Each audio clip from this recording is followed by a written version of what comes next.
السلام عليكم ورحمة الله وبركاته. بسم الله الرحمن الرحيم. الحمد لله رب العالمين والصلاة والسلام على رسول الله وعلى آله وصحبه أجمعين أما بعد. ബഹുമാനപ്പെട്ട സത്യവിശ്വാസികളെ, സത്യവിശ്വാസിനികളെ, ഞാൻ ആദ്യമായി അള്ളാഹു സുബ്ഹാനഹു വ തആലയുടെ അടുത്ത് ആത്മാർത്ഥമായിട്ട് പ്രാർത്ഥിക്കാൻ, അള്ളാഹു എൻ്റെ ശബ്ദം ഓരോ മലയാളികളുടെ കാതുകളിൽ, പ്രത്യേകിച്ച് മുസ്ലിം സമുദായത്തിൻ്റെ ചെവികളിലേക്ക് എത്തിച്ചു കൊടുക്കണേ എന്ന്. അള്ളാഹു സുബ്ഹാനഹു വ തആല അവരുടെ ഓരോരുത്തരുടെ ഹൃദയത്തിൻ്റെ കണ്ണുകൾ തുറന്നിട്ട് കൊടുക്കണേ അള്ളാഹു. ആമീൻ. എൻ്റെ ശബ്ദം കേട്ടിട്ടും അവരുടെ ഹൃദയങ്ങളുടെ കണ്ണുകൾ തുറന്നിട്ടിട്ടില്ലെങ്കിൽ നാളെ പരലോകത്ത് അള്ളാഹുവെ, ഞാൻ ഓരോരുത്തർക്ക് വേണ്ടി എതിരെ സാക്ഷി നിൽക്കുന്ന വ്യക്തിയായിട്ട് മാറ്റിത്തരണേ അള്ളാഹുവെ. ലോകത്തിലെ കുറച്ച് നിഷ്കളങ്കരായ വിശ്വാസികളുണ്ടാവും, അള്ളാഹുവിനെ ആത്മാർത്ഥമായിട്ട് ഭയപ്പെടുന്ന സത്യവിശ്വാസികൾ. അവരുടെ നിഷ്കളങ്കമായ ദുആ കിട്ടണേ എന്നുള്ള ഒറ്റ നിയത്തോടാണ് സഹോദരന്മാരെ എപ്പോഴും സംസാരിക്കാറുള്ളത്. അവരെയും നമ്മളെയും നമ്മളെ കുടുംബാംഗങ്ങളെയും അള്ളാഹു സുബ്ഹാനഹു വ തആല ഒരുമിച്ച് ജന്നാത്തുൽ ഫിർദൗസിൽ ഒരുമിച്ച് കൂട്ടി അനുഗ്രഹിക്കുമാറാകട്ടെ. ആമീൻ. യഥാർത്ഥത്തിൽ ഒരുപാട് മൃഗങ്ങളുണ്ട് നമ്മുടെ ചുറ്റുപാടും. ഞാൻ എപ്പോഴും ആലോചിക്കാറുണ്ട്, അള്ളാഹുവേ, ആ മൃഗങ്ങളുടെ ജീവിതം നമ്മുടെ ജീവിതം തമ്മിൽ എന്തെങ്കിലും വ്യത്യാസമുണ്ടോ? സഹോദരന്മാരൊന്ന് ചിന്തിച്ച് നോക്കുക. അവർ രാവിലെ എഴുന്നേൽക്കുന്നു, അവര് ഭക്ഷണം കഴിക്കുന്നു, കിടന്നുറങ്ങുന്നു, കുറേ പ്രസവിക്കുന്നു, കുറേ കുട്ടികൾ ഉണ്ടാവുന്നു. നമ്മുടെ ജീവിതം ഏകദേശം അതേപോലെയാണ്. രാവിലെ എഴുന്നേൽക്കുന്നു, ഭക്ഷണത്തിന് വേണ്ടി ഓടി നടക്കുന്നു, ഭാര്യ കല്യാണം കഴിക്കുന്നു, അവസാനം കുറച്ച് കുട്ടികൾ ഉണ്ടാവുന്നു, പെട്ടെന്നൊരു ദിവസം മരണപ്പെട്ടു പോകുന്നു. നടു റോട്ടിലൊക്കെ ചിലപ്പോൾ പട്ടിയൊക്കെ ചത്ത് കിടക്കുന്ന കാണാറുണ്ട്. അങ്ങനെ ഒരുപാട് മനുഷ്യന്മാരും കാഷ്വാലിറ്റിയിൽ പെട്ടെന്നൊരു ദിവസം മരണപ്പെട്ടു പോകുന്നു, പല പല കാരണത്താൽ. അപ്പോൾ ഇതേപോലെയാണോ മനുഷ്യന്റെ ജീവിതം? പലപ്പോഴും തോന്നിയത് മനുഷ്യന്മാരുടെ കാട്ടി എത്രയോ സമാധാനത്തിലാണ് മൃഗങ്ങളുടെ ജീവിതം. അവർക്കൊരു HIV പിടികൂടുന്നില്ല, അവർക്കൊരു ഹാർട്ട് അറ്റാക്ക് ആയിട്ട് ഒരിക്കലും ICUയിൽ എത്തുന്നില്ല, മാരകമായ മാറാരോഗങ്ങളും ക്യാൻസറൊന്നും അവരിൽ കാണുന്നില്ല. അവർ നല്ല സമാധാനത്തോടെ ജീവിക്കുന്നു. അവരൊരു ഒരു ഒരു ഹെൽത്ത് ഇൻഷുറൻസ് എടുത്തിട്ടൊന്നും നടക്കുന്നില്ല, പേടിച്ചിട്ട് നാളെന്തി രോഗം വരുമോ എന്ന് പേടിച്ച് നടക്കുന്നില്ല. അവർക്കാർക്കും തന്നെ നാളത്തെ പറ്റി ഒരു ഭയമില്ല. അവര് പലിശന്റെ അടിസ്ഥാനത്തിൽ വലിയ വലിയ കൊട്ടാരം ഉണ്ടാക്കുന്നില്ല. ഇനി അവരുടെ ഇടയിൽ നോക്ക് നിങ്ങൾ, വളരെ സമാധാനത്തോടെ അവർ ജീവിക്കുന്നുണ്ട്. ഒരു കാട്ടിലും ഒരു മഹായുദ്ധം ഉണ്ടായിട്ടില്ല.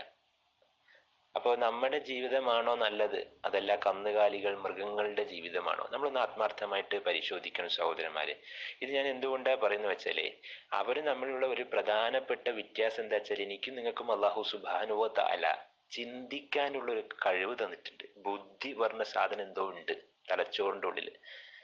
അത് ഉപയോഗിച്ചിട്ട് നമ്മൾ ചിന്തിക്കില്ല. പലപ്പോഴും എൻ്റെ പ്രസംഗങ്ങൾ പലർക്കും ഇഷ്ടപ്പെടില്ല. പല പള്ളി കമ്മിറ്റിക്കാർ വിളിക്കും എന്നെ, വലിയ ആവേശത്തോടെ വിളിക്കും. ആവേശത്തോടെ വിളിച്ചു കഴിഞ്ഞ് മടങ്ങി പോകുമ്പോൾ പലരുടെ മുഖങ്ങൾ വലിയൊരു ഒരു പ്രസന്നത ഉണ്ടാവില്ല. വന്നപ്പോൾ എല്ലാവരും കൈ തരും, പോകുമ്പോൾ അവർ കുറച്ച് പേര് എനിക്ക് കൈ തരാറുള്ളൂ. കുറച്ച് പേര് കൈ തന്നിട്ട് പറഞ്ഞു, വളരെ വളരെ നന്നായിട്ടുണ്ട് ഡോക്ടറിന് ദീർഘായുസ്സും ഈമാനും ആഫിയത്തൊക്കെ തരട്ടെ. ഒരു മനുഷ്യനത്തോളം ഫോൺ വിളിച്ച് പറയും ചെയ്തു, ഡോക്ടറെ, കമ്മിറ്റിക്കാരിങ്ങനെ പറയായിരുന്നു, വെറുതെ ആയിപ്പോയി ഡോക്ടറെ വിളിച്ചത്. വേറൊരു മനുഷ്യൻ വന്ന് നേരിട്ട് വന്നു, ഡോക്ടറിന് ഒറ്റ സംഘടനയും അടുപ്പിക്കില്ല. ഒരു കുഴപ്പമില്ല സഹോദരൻ, ഒരു കുഴപ്പമില്ല. ഇവിടുന്ന് ഗൾഫിലേക്ക് ഇടക്കിടക്ക് യാത്ര കിട്ടണമെന്ന് ആഗ്രഹിക്കുന്ന വ്യക്തിയല്ല. അന്യരുടെ ഒറ്റ മുതലിൽ ഒരു ദിവസം പോലും, ഒരു സെക്കൻഡ് പോലും ജീവിക്കരുത് എന്ന് വിശ്വസിക്കുകയും പ്രവർത്തിക്കുകയും അങ്ങനെ തന്നെ ജീവിക്കുള്ളൂ സഹോദരന്മാര്. ഏതെങ്കിലും അന്യരുടെ സമ്പത്തിൽ അങ്ങോട്ടും ഇങ്ങോട്ടും ഫ്രീ യാത്ര, 1 കിലോമീറ്റർ പോലും യാത്ര ചെയ്യാൻ ആഗ്രഹിക്കാത്ത വ്യക്തിയാ. പണ്ട് തൊട്ടേ ചെറുപ്പത്തിൽ അങ്ങനെയാണ് നമ്മളൊക്കെ പഠിപ്പിച്ചിരിക്കുന്നത്. സ്വന്തം അധ്വാനിച്ച് കാശുണ്ടാക്കുക. അങ്ങനെ ഉണ്ടാക്കുമ്പോൾ അതിൽ ഇസ്സത്ത് ഉണ്ടാവും. അല്ലാണ്ട് മതം പ്രസംഗിച്ചിട്ടും ഒന്നും കാശും പേരും പ്രശസ്തിയൊന്നും ഉണ്ടാക്കരുത്. പലരും എൻ്റെ സംസാരം കേൾക്കും, പലർക്കും പിടിക്കുന്നില്ല. എനിക്കൊരു വിഷമില്ല, ആരോടും വിദ്വേഷവും അസൂയും ഒന്നുമില്ല സഹോദരന്മാരെ. ഇപ്പൊ എൻ്റെ മയ്യത്ത് നിസ്കരിക്കാൻ ചിലപ്പോൾ പലരും വരില്ലായിരിക്കും. ഒരു കുഴപ്പമില്ല. എന്തുകൊണ്ടാ വെച്ചാലേ, കൃത്യമായി 5:30 നമസ്കരിക്കുന്ന ഒരുപാട് പാവപ്പെട്ടവരുണ്ട്. Autorickshaw driver, മീൻകാര്, കൂലിപ്പണിക്കാര്. അവരുടെ വേർപ്പിനാണ് കൂടുതൽ സുഗന്ധം അള്ളാഹുവിന്റെ മുമ്പിൽ. ഒരുപാട് നിസ്കരിക്കാത്ത ഒരുപാട് പ്രമാണിമാരുടെ സ്പ്രേയും അത്തറിന്റെ കാട്ടി അപ്പോൾ അങ്ങനെ വേർത്ത് അധ്വാനിച്ച് ജോലി ചെയ്ത് 5 നമസ്കരിക്കുന്ന ഹലാലായ മാർഗത്തിൽ ജീവിക്കുന്ന ഒരുപാട് പാവപ്പെട്ടവരുണ്ട്. അവരുടെ ഒരുപാട് പേരുടെ അല്ലാഹുമ്മഗ്ഫിർലഹു വർഹംഹു അത് മതി സഹോദരന്മാരെ. അതിനുവേണ്ടിയാണ് ആത്മാർത്ഥമായിട്ട് ജോലി ചെയ്യുന്നതും പ്രസംഗിക്കുന്ന എല്ലാം.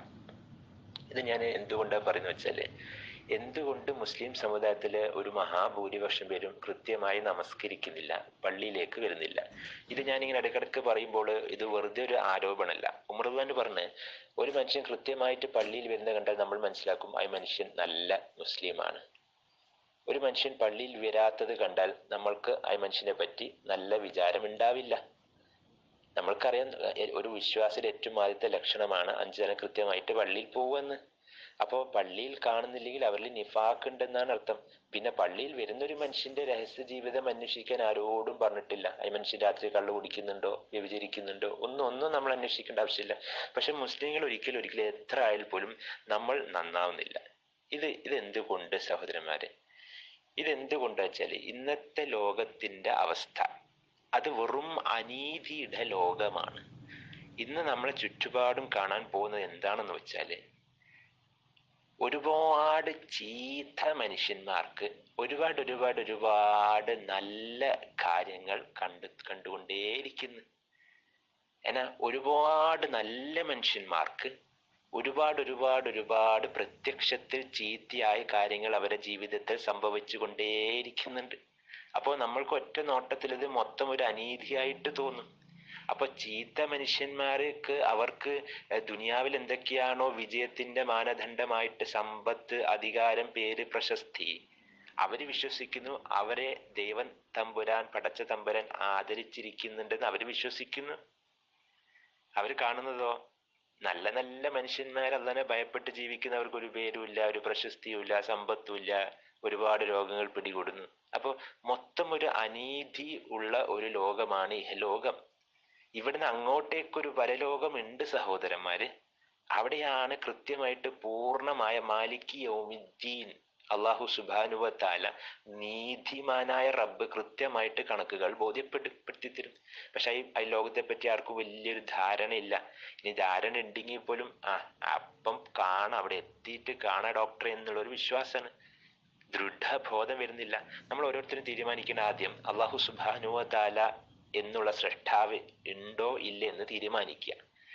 ഉണ്ടെങ്കിൽ അള്ളാഹുവിന്റെ ഗ്രന്ഥമാണോ ഖുർആൻ എന്ന് നമ്മൾ ഓരോരുത്തരും തീരുമാനിക്കുക. അങ്ങനെയാണെങ്കിൽ ആ ഗ്രന്ഥം പറയുന്നത് 100% ഹക്കാണ്, സത്യമാണ് എന്ന് വിശ്വസിക്കാൻ നമ്മൾ തയ്യാറാണോ അല്ലേ എന്ന് നമ്മൾ നമ്മുടെ മനസ്സിനോട് ചോദിക്കുക. യഥാർത്ഥത്തിൽ ഇമാം ഷാഫി റഹ്മഹുല്ലാന്റെ അടുത്ത് ഇതേപോലത്തെ ചോദ്യം കുറച്ച് മനുഷ്യന്മാർ ചോദിച്ചു. ഒരുപാട് ചീത്ത മനുഷ്യന്മാരുണ്ട്, ഒരു നേരം നമസ്കരിക്കില്ല, എല്ലാ തെറ്റുകുറ്റങ്ങൾ ചെയ്യും, എല്ലാ തെമ്മാടിത്തരത്തിൽ ജീവിച്ചിട്ടും അവർക്ക് പേരും പ്രശസ്തിയും സമ്പത്തൊക്കെ വർദ്ധിച്ചു വരുന്നു. അപ്പോ ഇമാം 2 ആയത്തുകൾ പറഞ്ഞു കൊടുത്തു. ഒരായത്ത് പ്രത്യേകിച്ചു സൂറത്തുൽ അൻആമിലെ 43, 44. അതിന്റെ അർത്ഥം ഞാൻ വായിച്ചു പോവാം. അങ്ങനെ അവർക്ക് നമ്മുടെ ശിക്ഷ വന്നെത്തിയപ്പോൾ അവരെന്താണ് താഴ്മയുള്ളവരാകാതിരുന്നത്, എന്നാൽ അവരുടെ ഹൃദയങ്ങൾ കടുത്തു പോവുകയുണ്ടായത്. അവർ ചെയ്തുകൊണ്ടിരുന്നത് പിശാജ് അവർക്ക് ഭംഗിയായി തോന്നിക്കുകയും ചെയ്തു. അങ്ങനെ അവരോട് ഉത്ബോധിക്കപ്പെട്ട കാര്യങ്ങൾ അവർ മറന്നു കളഞ്ഞപ്പോൾ എല്ലാ കാര്യങ്ങളുടെ വാതിലുകൾ നാം അവർക്ക് തുറന്നു കൊടുത്തു. അങ്ങനെ അവർക്ക് നൽകപ്പെട്ടതിൽ അവർ ആഹ്ലാദം കൊണ്ടപ്പോൾ പെട്ടെന്ന് നാം അവരെ പിടികൂടി. അപ്പോൾ അവരതാ നിരാശപ്പെട്ടവരായിത്തീരുന്നു. അല്ലാഹു പറയാണ്, ഫലമ്മാ നസൂ മാ ദുഃഖിറൂ ബിഹി ഫതഹ്നാ അലൈഹിം അബ്വാബ കുല്ലി ശൈഇൻ. ആലോചിക്ക് സഹോദരന്മാരെ, അല്ലാഹു എന്താ പറഞ്ഞത്? നിങ്ങൾ തെറ്റുകുറ്റങ്ങൾ ഇങ്ങനെ ജീവിച്ചു കൊണ്ടിരിക്കുമ്പോൾ എന്ത് സംഭവിക്കും? എന്താണ് സംഭവിക്കാൻ പോകുന്നത്? അള്ളാഹു നിങ്ങൾക്ക് എല്ലാ അനുഗ്രഹങ്ങളുടെ കവാടങ്ങൾ അങ്ങ് തുറന്നിട്ട് തരും. എന്നിട്ട് നിങ്ങൾ അതിൽ ആഹ്ലാദിച്ച് ഇങ്ങനെ ജീവിച്ചു പോകും. പെട്ടെന്ന് അള്ളാഹു സുബ്ഹാനഹു വ തആല ഒരു പിടുത്തം പിടിക്കും സഹോദരന്മാരെ. ഉറപ്പ്. വളരെ ആനന്ദിച്ചിരിക്കുമ്പോൾ, അടിച്ചു പൊളിച്ച് ജീവിക്കുമ്പോൾ, വലിയ ധൂർത്തൻ കല്യാണത്തിന്റെ നടുവിൽ പെട്ടെന്ന് പിടിക്കും. എന്താ പ്രശ്നം? നമ്മൾക്ക് യഥാർത്ഥത്തിൽ ഒരു തൗബ ചെയ്യാനുള്ള അവസരം പോലും നഷ്ടപ്പെട്ടു പോന്നു. നിങ്ങൾ ചിന്തിച്ചു നോക്ക്, തൗബ ചെയ്യാനുള്ള അവസരം പോലും നഷ്ടപ്പെട്ടു പോന്നു. ഒരു മനുഷ്യനോട് അള്ളാഹു സ്നേഹമുണ്ട് എന്താ ചെയ്യുക സഹോദരന്മാരെ? നമ്മൾക്ക് തൗബ ചെയ്യാനുള്ള ഒരുപാട് അവസരങ്ങൾ നമ്മൾക്ക് തരും. തൗബ ചെയ്യും, അസ്തഗ്ഫിറുല്ലാഹ് അസ്തഗ്ഫിറുല്ലാഹ്, ഇത് അതും കൂടി ചെയ്യില്ല. ഒരു തലവേദനയും കൂടി ഇല്ലാതെ ഫിർഔനെ പെട്ടെന്ന് മുക്കി നശിപ്പിച്ചു. ഇങ്ങനെ തന്നെ സംഭവിക്കാൻ പോകുന്ന സഹോദരന്മാർ. ഇത് കൃത്യമായിട്ട് പഠിക്കാം. നമ്മൾ അള്ളാഹുവിനെ അനുസരിക്കുമ്പോൾ ഇത് എനിക്ക് വേണ്ടിയിട്ടാണ്, എന്റെ നന്മക്ക് വേണ്ടിയിട്ടാണ്. ഞാൻ അള്ളാഹുവിനെ ധിക്കരിക്കുമ്പോൾ ഞാൻ എന്റെ നഫ്സിനെ എന്നെ ദ്രോഹിക്കുന്നത്. ഇതൊന്ന് കൃത്യമായിട്ട് പഠിക്കുക. നിസ്കരിക്കാതെ ഇരിക്കുമ്പോൾ ചിലപ്പോൾ ഒരുപാട് പേരും പ്രശസ്തിയും വരും. നമസ്കരിക്കാതിരിക്കുമ്പോൾ പലിശയോട് ബിസിനസ് ഉണ്ടാക്കുമ്പോൾ ബാങ്ക് അക്കൗണ്ട് കണ്ടമാനാകും. പക്ഷെ അള്ളാഹുന സത്യം, വിഭവങ്ങളെ വർദ്ധിക്കുള്ളൂ, ബർക്കത്തിൽ. ഇതിന് കൃത്യമായിട്ട് മനസ്സിലാക്കുക. വലിയ കൊട്ടാരം ഉണ്ടാക്കി വെക്കുവേ, പക്ഷെ അത് നരകീയമായ ജീവിതമായിരിക്കും. വീട്ടിന്റെ ഉള്ളിലുള്ള ജീവിതം. ഒരു നേരം കൂടി സമാധാനം ഉണ്ടാവില്ല. മക്കള് വലിയ ഡോക്ടറും കളക്ടറൊക്കെയാണ്, പക്ഷെ കണ്ണിന്റെ കൺകുളിർമ നഷ്ടപ്പെട്ടു പോയി തനി തമ്മാടികളാവും സഹോദരന്മാരെ. നമ്മൾ ആദ്യത്തെ കല്യാണം, മോന്റെ കല്യാണം ഉണ്ടല്ലോ, ധൂർത്തുന്നായിട്ട് നടത്തിക്കോ സഹോദരന്മാരെ, ഉറപ്പ്. ആ കല്യാണത്തിന് നിങ്ങൾ ഒരു മാസങ്ങൾ കൊല്ലങ്ങളായിട്ട് നിങ്ങൾ നിരീക്ഷിച്ചു നോക്കുക. കുട്ടികൾ ഉണ്ടാവില്ല, ചിലപ്പോ അങ്ങോട്ടും ഇങ്ങോട്ടും തെറ്റിപ്പിരിയും, എല്ലാ പ്രശ്നങ്ങളാവും, കുടുംബങ്ങൾ തമ്മിൽ കലഹങ്ങൾ ഉണ്ടാവും. രണ്ടാമത്തെ മകളുടെ കല്യാണം ധൂർത്തായിട്ട് നടത്താനുള്ള ധൈര്യം നിങ്ങൾക്ക് നഷ്ടപ്പെട്ടു പോവുകയെ ഉറപ്പാണ്. ദയവ് ചെയ്ത് നിസ്കരിക്കാത്ത എന്റെ പ്രിയപ്പെട്ട മുസ്ലിം ഉമ്മത്തെ, നിങ്ങൾക്ക് ഒരുപാട് പേരും പ്രശസ്തിയും അനുഗ്രഹങ്ങളൊക്കെ നിങ്ങൾക്ക് തോന്നുന്നേ ഉള്ളൂ, പിശാച് ഭംഗിയാക്കി കാണിക്കുന്നേ ഉള്ളൂ. ഉറപ്പ്. ഇത് അനുഭവിച്ചു പറയുക സഹോദരൻ. എന്തുകൊണ്ട് വെച്ചാല് 18 വയസ്സ് വരെ അടിച്ചു പൊളിച്ച് ജീവിച്ചൊരു വ്യക്തിയാ. ഓരോ സിനിമാ തിയേറ്ററും പല സ്ഥലത്തും സിനിമയും സംഗീതത്തിലും ലയിച്ചു ജീവിച്ചിട്ടുണ്ട്. നിസ്കാരം കൂടി ഇല്ലാത്തത്. അന്നൊരു തലവേദന കൂടി വന്നില്ല, മാത്രമല്ല അന്ന് പോപ്പുലാരിറ്റി കൂടി. സൗത്ത് ഇന്ത്യയിൽ പോലും നല്ല പാട്ടുപാടി ഓർഗൻ അടിച്ചിട്ട് പ്രൈസ് കിട്ടി. അന്ന് അള്ളാഹു സുബ്ഹാനഹു വ തആല ഹിദായത്ത് തന്നില്ലെങ്കിൽ ഇന്ന് വേറെ വിധത്തിൽ വലിയ പോപ്പുലർ ഫിഗർ ആയിട്ടുണ്ടാവും സഹോദരന്മാരെ. അസ്തഗ്ഫിറുല്ലാഹ് അള്ളാന്റെ വലിയ തൗഫീഖ് കൊണ്ട് അള്ളാഹു ഹിദായത്ത് ഇട്ട് തന്നു. അതുകൊണ്ട് ഇന്ന് എന്തായി? ആർക്കും ഇഷ്ടപ്പെടാത്തൊരു വ്യക്തിയായിട്ട് മാറി. അൽഹംദുലില്ലാഹ്, ഒരു കുഴപ്പമില്ല, ഒരു വിഷമമില്ല. അതുകൊണ്ട് ദയവ് ചെയ്ത് ദൂർത്തൻ കല്യാണം നടത്തി ആരെങ്കിലും ഉണ്ടെങ്കിൽ, കേൾക്കുന്നുണ്ടെങ്കിൽ, നിങ്ങൾ ഇന്ന് തന്നെ പശ്ചാത്തപിക്കുക. നിങ്ങൾ 1 കോടി കല്യാണത്തിന് കൊടുത്തിട്ടുണ്ടെങ്കിൽ, 1 കോടി നിങ്ങൾ സദഖകൾ കൊടുത്തിട്ടുണ്ടെങ്കിൽ പശ്ചാത്തപിക്കുക സഹോദരന്മാരെ. ഈമാന്റെ മാധുര്യം അനുഭവിക്കണം. എന്തുകൊണ്ട് വെച്ചാൽ അള്ളാഹു സുബ്ഹാനഹു തആല ഈമാന്റെ മാധുര്യം ഒരുപാട് അനുഭവിക്കുമ്പോൾ ദുനിയാവ് ചെറുതായിട്ട് വരും. അള്ളാഹു പറയും, ദുനിയാവിന്റെ പളങ്ക് കണ്ടിട്ട്, അതിന്റെ തിളക്കം കണ്ടിട്ടൊന്നും ഒരു മനുഷ്യനും നല്ല സത്യവിശ്വാസി വീഴില്ല. എന്തുകൊണ്ട് വെച്ചാൽ ഈമാന്റെ മാധുര്യം അനുഭവിച്ചാൽ പിന്നെ അവർക്ക് ഏറ്റവും ഉന്നതമായ പദവി പരലോകത്തിന് ആഗ്രഹിച്ച് മോഹിച്ചു പോകും സഹോദരന്മാരെ. ഇതിന് അനുഭവിക്കുക.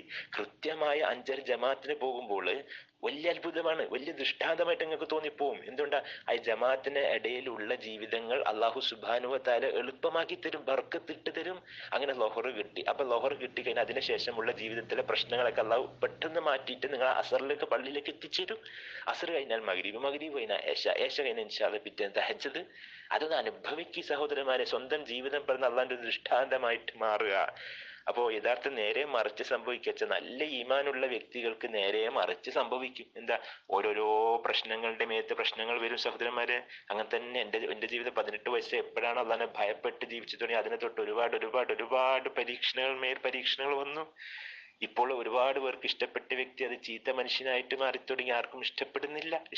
ഒരു കുഴപ്പമില്ല. എന്റെ ഇപ്പോഴൊരു മനുഷ്യൻ കൂടി പറഞ്ഞു, ഡോക്ടറിന്റെ പ്രൊഫഷണൽ കരിയറിലേക്ക് എന്താ നഷ്ടപ്പെടാൻ പോകുന്ന ഇങ്ങനെ പ്രസംഗിച്ചിരുന്നാൽ? ഒരു കുഴപ്പമില്ല. ഇന്ന് ഇൻഷാ അല്ലാഹ് ഏതെങ്കിലും ഒരു ദിവസം നിങ്ങളും മരിക്കും, ഞാനും മരിക്കും. നാളെ പരലോകത്തിൽ വെച്ച് ഇൻഷാ അല്ലാഹ് കാണാം. ഒരുപാട് പേര് കളിയാക്കിയിട്ടുണ്ട്. കളിയാക്കിയിൽ ഒരു കുഴപ്പമില്ല. ഈ കളിയാക്കിയ വ്യക്തിനെ അള്ളാന്റെ വലിയ ദൃഷ്ടാന്ത സഹോദരന്മാരെ. എന്റെ കാൽക്കീഴിൽ നിന്ന് അവരെ ആവശ്യത്തിന് വേണ്ടി പിന്നെ ഉടനെ അള്ളാഹു വരുത്തിക്കുന്നുണ്ട്. ഉറപ്പ് ഞാൻ നിങ്ങൾക്ക് ഉറപ്പ് തരാം. ദയവ് ചെയ്ത് ഒരു സത്യവിശ്വാസിയെ നിങ്ങൾ കളിയാക്കല്ലേ. ഉറപ്പാണ് അള്ളാഹു സുബ്ഹാനഹു വ തആല നിങ്ങളെ അതേ സത്യവിശ്വാസിയുടെ കാൽക്കീഴിൽ നിങ്ങൾ ആവശ്യത്തിന് എത്തിച്ചു തരും. അതുകൊണ്ട് ആരും ദയവ് ചെയ്ത് കളിയാക്കിയും പുച്ഛിക്കും ഒന്നും ചെയ്യേണ്ട സഹോദരന്മാരെ. നമ്മൾ കൃത്യമായിട്ട് കാര്യങ്ങൾ പറഞ്ഞു കൊടുക്കുക. അപ്പൊ നല്ല മനുഷ്യന്മാർക്ക് ഒരുപാട് ചീത്ത കാര്യങ്ങൾ സംഭവിക്കും. അള്ളാഹു ഉറപ്പ് തന്നിട്ടുണ്ട്. സൂറത്തുൽ ബഖറയിൽ 155 അള്ളാഹു പഠിപ്പിച്ചു, വലനബ്ലുവന്നകും ബിശൈഇൻ മിനൽ ഖൗഫി വൽ ജൂഇ വനഖ്സി മിനൽ അംവാലി വൽ അൻഫുസി വസ്സമറാത്ത് വബശ്ശിരിസ് സ്വാബിരീൻ. കുറച്ചൊക്കെ ഭയം, പട്ടിണി, ധനനഷ്ടം, ജീവനഷ്ടം, വിഭവനഷ്ടം എന്ന് മുഖേന നിങ്ങൾ നിങ്ങളെ നാം പരീക്ഷിക്കുക തന്നെ ചെയ്യും. അത്തരം സന്ദർഭങ്ങൾ ക്ഷമിക്കുന്നവർക്ക് സന്തോഷ വാർത്ത അറിയിക്കുക. അല്ലാഹു സുബ്ഹാനഹു വ തആല പറഞ്ഞ് അല്ലദീന ഇദാ അസ്വാബത്തുഹും മുസീബ ഖാലു ഇന്നാ ലില്ലാഹി വ ഇന്നാ ഇലൈഹി റാജിഊൻ ഉലൈക അലൈഹിം സ്വലവാതും മിർ റബ്ബിഹിം വറഹ്മ വ ഉലൈക ഹുമുൽ മുഹ്തദൂൻ. അവർക്കത്രേ തങ്ങളുടെ രക്ഷിതാവിൽ നിന്ന് അനുഗ്രഹങ്ങളും കാരുണ്യം ലഭിക്കുന്നതാണ്. അവരത്രേ സന്മാർഗം പ്രാപിച്ചവർ. കൃത്യമായിട്ട് പഠിക്കുക സഹോദരന്മാരെ. അള്ളാഹനെ ഭയപ്പെടുന്നെന്നോ അന്ന് തൊട്ട് നിങ്ങൾക്കും എനിക്കും എല്ലാവർക്കും പരീക്ഷണം വരും. പക്ഷെ അവർക്കാണ് അള്ളാഹുവിന്റെ സലവാത്തും വറഹ്മ, അള്ളാഹുവിന്റെ കാരുണ്യം അനുഗ്രഹം അവർക്ക് മേലാണ്. നിങ്ങൾ ചിന്തിച്ചു നോക്കുക. യൂസഫ് അലൈഹി സ്വലാത്തു വസ്സലാമിന്റെ ജീവിതം ചരിത്രം പഠിച്ചു നോക്കുക സഹോദരന്മാരെ. ചെറിയ കുട്ടിക്കാലത്ത് പോലും കിണറ്റിൽ സ്വന്തം ജ്യേഷ്ഠന്മാർ കിണറ്റിലിട്ട് പൊട്ടക്കിണറ്റിലിട്ടിട്ട് അവിടെ നിന്ന് എടുത്ത് അടിമയുടെ ചന്തയിൽ വിൽക്കപ്പെടുന്നു. എന്നിട്ടൊരു ഒരു ഒരു രാജകൊട്ടാരത്തിൽ ജീവിച്ചു വരുമ്പോൾ അനാവശ്യമായ ആരോപണം നേരിട്ടിട്ട് പിന്നെയും ജയിലിൽ പോകുന്നു. ഓരോന്നെടുത്ത് പരിശോധിച്ച് നോക്കിയ പരീക്ഷണത്തിന്മേൽ പരീക്ഷണം. അയ്യൂബ് നബി അലൈഹി സ്വലാത്തു വസ്സലാം ഒരുപാട് കാലം പരീക്ഷിക്കപ്പെട്ടു. ഇബ്രാഹിം അലൈഹി സ്വലാത്തു വസ്സലാം, മൂസ അലൈഹി സ്വലാത്തു വസ്സലാം, മുഹമ്മദ് നബി സല്ലല്ലാഹു അലൈഹി വസല്ലമ, എല്ലാവരും തന്നെ പരീക്ഷണത്തിന്മേൽ പരീക്ഷണം കൂടിയേ വരുള്ളൂ. പക്ഷെ എന്ത് സംഭവിക്കറിയോ? അന്ത്യം മനോഹരമാകും സഹോദരന്മാരെ. പോരാ, അവരുടെ മരണത്തിന് ശേഷം ഖിയാമത്ത് നാൾ വരെ എല്ലാവരും ആദരിക്കപ്പെട്ട വ്യക്തികളായിട്ട് മാറും സഹോദരന്മാരെ. ഉറപ്പ്. അതുകൊണ്ട് ദയവചെയ്ത് ഇതിനർത്ഥം നമ്മൾ ആരും പരീക്ഷണം ചോദിച്ചു വാങ്ങരുത്. ഒരു സഹാബി യഥാർത്ഥത്തിൽ ഇങ്ങനെ പനി പിടിച്ച് കിടക്കുമ്പോൾ നബി ചോദിച്ചു, നിങ്ങൾ പ്രാർത്ഥിച്ചില്ല അള്ളാഹിനിട്ട് അസുഖം പറഞ്ഞു? അപ്പൊ അദ്ദേഹം പറഞ്ഞു, ഇല്ല നബിയെ, നാളെ പരലോകത്തെ ശിക്ഷയെക്കാട്ടി എനിക്ക് ഇവിടെ തന്നെ ശിക്ഷിച്ചോട്ടെ. റസൂൽ സ്വല്ലല്ലാഹു അലൈഹി വസല്ലം ദേഷ്യപ്പെട്ടു. അങ്ങനെ പറയരുത്. അള്ളാഹിന്റെ ശിക്ഷ ഒരിക്കലും താങ്ങാൻ പറ്റില്ല. അതുകൊണ്ട് അള്ളാഹു ഇവിടുന്ന് ശിഫയാക്കി തരട്ടെ, നാളെ പരലോകത്ത് സ്വർഗം തരട്ടെ എന്ന് പ്രാർത്ഥിക്കുക. അപ്പൊ നമ്മൾ ആരും തന്നെ പരീക്ഷണം ചോദിക്കേണ്ട ആവശ്യമില്ല. അള്ളാഹുയെ പരീക്ഷണം തന്നെ ഒരു പരീക്ഷണമൊന്നും ഇല്ലാതെ തന്നെ അള്ളാഹ് സ്വർഗത്തിൽ എത്തിച്ചു തരണേ. ഇനി അഥവാ പരീക്ഷണം തന്നാൽ തന്നെ അള്ളാഹു ഒരുപാട് ക്ഷമ നൽകണേ, നീ എന്നെ സഹായിക്കണേ. ഒരു പരീക്ഷണം ഇല്ലാതെ തന്നെ നാളെ പരലോകത്ത് ജന്നാത്തുൽ ഫിർദൗസിൽ ഒരുമിച്ച് കൂട്ടണം എപ്പോഴും പ്രാർത്ഥിക്കുക. സഹോദരന്മാരെ, അള്ളാഹിനെ ഭയപ്പെട്ടുകൊണ്ട് ജീവിക്കുമ്പോൾ ദുനിയാവിൽ ഒരുപാട് പരീക്ഷണങ്ങൾ ഉണ്ടാവും. പക്ഷെ ഈ പരീക്ഷണത്തിലൊക്കെ വിജയിക്കാൻ അള്ളാഹു തന്നെ ഈമാൻ ഇട്ട് തരും. എന്നിട്ട് അവസാനം നമ്മൾക്ക് പ്രവാചകന്മാർ, ശുഹദാക്കൾ, സിദ്ദീഖുകളുടെ കൂടെ നാളെ പരലോകത്തെത്തും. പോരാ, നമ്മുടെ മരണത്തിന് ശേഷം ഒരുപാട് നല്ല ആൾക്കാർ ഒരുപാട് നമ്മൾക്ക് വേണ്ടി പ്രാർത്ഥിക്കാനുണ്ടാവും. ഇനി അതല്ല, ഫിർഔന്റെ പോലത്തെ ധിക്കാരിയായ ജീവിതം ജീവിക്കാൻ താല്പര്യപ്പെടുകയില്ലേ? ഉറപ്പ്. ഒരു തലവേനയും കൂടി വരാതെ ഒരു തൗബയും കൂടി ചെയ്യാൻ പറ്റാത്ത ഒറ്റ പിടുത്തം അല്ലാഹു പെട്ടെന്ന് മലക്കുൽ മൗത്ത് വെച്ചിനെ പിടിക്കും. അതിനുശേഷം നിന്ദ്യതയായിരിക്കും. എല്ലാവരും നിങ്ങളെ കാർക്കിച്ച് തുപ്പുന്ന പേരായിട്ട് മാറും സഹോദരന്മാരെ. ലോകത്തിലൊരൊറ്റ മനുഷ്യനും ഒരു കുട്ടിക്ക് ഫിർഔൻ എന്ന് ഇട്ടിട്ടുണ്ടാവില്ല സഹോദരന്മാരെ. മറിച്ച് ഒരുപാട് മുഹമ്മദും ഇബ്രാഹിമും മൂസ, ഈസ ഒക്കെ ഉണ്ട്. അബൂബക്കർ, ഉമർ എല്ലാം ഉണ്ട് സഹോദരന്മാരെ. അള്ളാഹു സുബ്ഹാനഹു വ തആല നമ്മുടെ ഹൃദയത്തിന്റെ കണ്ണുകൾ തുറന്നിട്ട് തരട്ടെ. അള്ളാഹു എല്ലാവരെയും നമ്മുടെ ഈമാൻ ഓരോ ദിവസം കഴിയുമ്പോൾ ഒരുപാട് വർദ്ധിച്ചിട്ട് ഏറ്റവും മനോഹരമായ അന്ത്യം നൽകി അനുഗ്രഹിക്കട്ടെ. ഈമാനും ഇസ്സത്തോടെ ജീവിച്ച് ഏറ്റവും മനോഹരമായ ഈമാന്റെ അവസ്ഥയിൽ മരണപ്പെട്ട് നമുക്ക് എല്ലാവരും അള്ളാഹു ജന്നാത്തുൽ ഫിർദൗസിൽ ഒരുമിച്ച് കൂട്ടി അനുഗ്രഹിക്കുമാറാകട്ടെ. നമ്മളെ മരണത്തിന് ശേഷം നമുക്ക് സൽപ്പേരുണ്ടാക്കി തരട്ടെ അള്ളാഹു സുബ്ഹാനഹു വ തആല. നാളെ പരലോകത്ത് എല്ലാവരും കുടുംബസമേത ജന്നാത്തുൽ ഫിർദൗസിൽ ഒരുമിച്ച് കൂട്ടി അനുഗ്രഹിക്കട്ടെ. ആമീൻ യാ റബ്ബൽ ആലമീൻ. അസ്സലാമു അലൈക്കും വറഹ്മത്തുള്ളാഹി വബറകാതുഹു.